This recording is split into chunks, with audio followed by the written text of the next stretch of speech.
नमस्कार। The legal Indian के इस एपिसोड में आप सारे लोगों का फिर से स्वागत है। दोस्तों, आज हम बात करेंगे जो सिक्योरिटी है डिस्ट्रिक्ट कोर्ट्स का दिल्ली में, उसके बारे में। और आज की जो घटना हुई है वो सच में बहुत ही निंदनीय है, बहुत ही ज़्यादा ट्रॉमेटिक है। आज रोहिणी कोर्ट में एक ऐसी घटना हुई जो हम सभी लोगों को अचंभित कर देती है। दो व्यक्ति जो वाइट शर्ट, ब्लैक पैंट और कोट, ब्लैक कोट में आ गए कोर्ट परिसर में, और जिनकी पेशी होने वाली थी एक एक्यूज की, उन पे गोली चलाना शुरू कर दिया और मौके पे उनकी डेथ हो जाती है। कोर्ट के अंदर ही, कोर्ट रूम के अंदर की ये बात हो रही है। और जब भी इस तरीके का कोई खुखार व्यक्ति की पेशी होती है तो उसके साथ पुलिस ज़रूर आती है। तो पुलिस जो उनके सिक्योरिटी में लाई गई थी वो भी उन पे काउंटर फायरिंग करते हैं। और दोनों व्यक्ति जो काले कोट के ड्रेस में थे, वकील के ड्रेस में थे ऐसा कह सकते हैं, हालांकि बैंड उन्होंने नहीं पहना था। आप जब ब्लैक कोट पे बैंड लगाते हैं तभी आप एक कह सकते हैं कि वकील का ड्रेस है। तो उसमें फिर दोनों की वहीं पे न्यूट्रलाइज कर दिया गया पुलिस के द्वारा, दिल्ली पुलिस के द्वारा।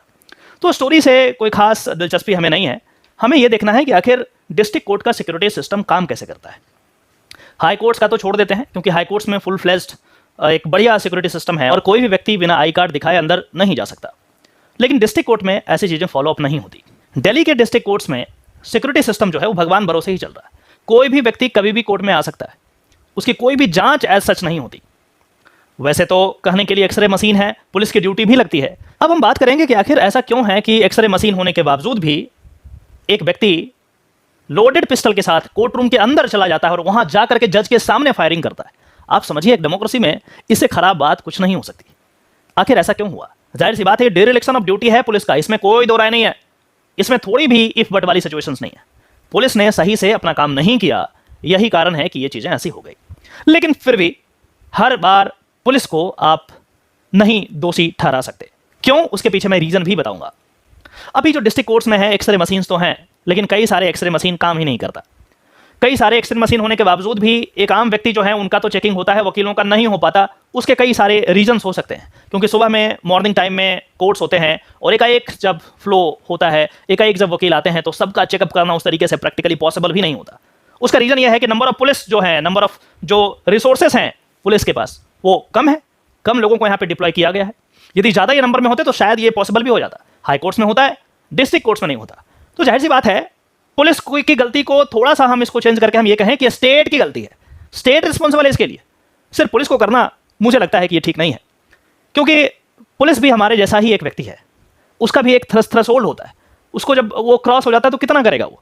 नंबर ऑफ पुलिस को तो बढ़ाना चाहिए, ये जिम्मेदारी पुलिस की नहीं, ये जिम्मेदारी स्टेट की भी है। और उसके बाद जो हमारा कोर्ट का सिक्योरिटी सिस्टम है उसको तो और ज़्यादा रोबस्ट होना चाहिए।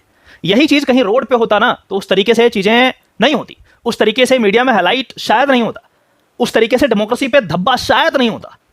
लेकिन कोर्ट के अंदर में, न्याय के मंदिर में, जज के सामने आप किसी का कत्ल कर रहे हैं, इससे बड़ी निंदनीय बात शायद ही कुछ हो सकती है।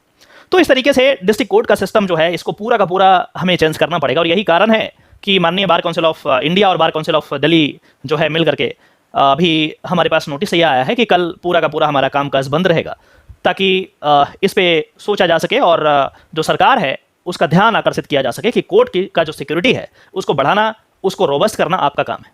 दूसरी बात यह है कि आप समझिए, यदि कोई व्यक्ति किसी एक्यूज्ड को मारने के लिए कोर्ट के परिसर में जा सकता है तो ऐसा भी हो सकता है कि वो किसी वकील को मारने के लिए, किसी जज को मारने के लिए वो कोर्ट के परिसर में चला जाएगा। और यदि ऐसा होता है तो फिर किस बात की इंडिपेंडेंस ऑफ जुडिशरी, किस बात का न्याय तंत्र? तो जाहिर सी बात है, एक क्वेश्चन मार्क तो यहाँ पे बनता है कि आखिर ये चीज़ कैसे हो गया। खुदा न खास्ता यदि किसी और को मारने का प्लान होता तब क्या होता? कल्पना कीजिए, यदि आप सिक्योरिटी सिस्टम ठीक नहीं है, कौन जानता है कोई भी व्यक्ति जिसको शायद किसी जज से, किसी वकील से कोई प्रॉब्लम हो, वो कोर्ट परिसर में जाके उनको मार देता है या बॉम्ब रख देता वहाँ। यू नेवर नो, क्योंकि सिक्योरिटी में लैप्स है तभी तो ऐसा हो रहा है। और इसके लिए पुलिस की जिम्मेदारी बनती है, स्टेट की जिम्मेदारी बनती है।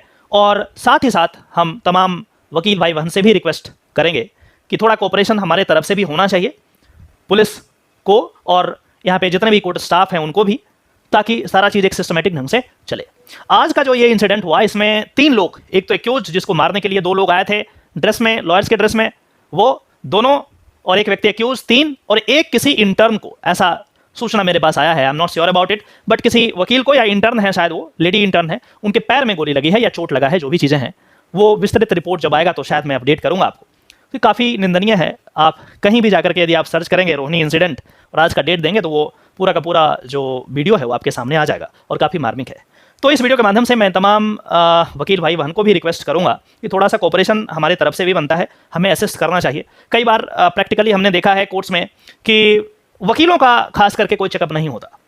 उसके रीजंस भी हैं कि कई बार हम जल्दी में होते हैं, कोर्ट का टाइमिंग होता है तो बड़ा मुश्किल हो जाता है, लेकिन सिक्योरिटी ज़्यादा ज़रूरी है। मैं तमाम वकील भाई बहन से रिक्वेस्ट करूंगा कि थोड़ा सा असिस्टेंस हमारे तरफ से भी होना ज़रूरी है, ताकि पुलिस, वकील, कोर्ट स्टाफ सारे लोग मिल करके कम से कम कोर्ट को एक क्राइम फ्री एरिया बनाएं। आशा करता हूं कि इस वीडियो के माध्यम से आपने ज़रूर कुछ ना कुछ नया सीखा होगा। चलिए फिर से मिलते हैं किसी और टॉपिक में, तब तक के लिए नमस्कार, जय हिंद।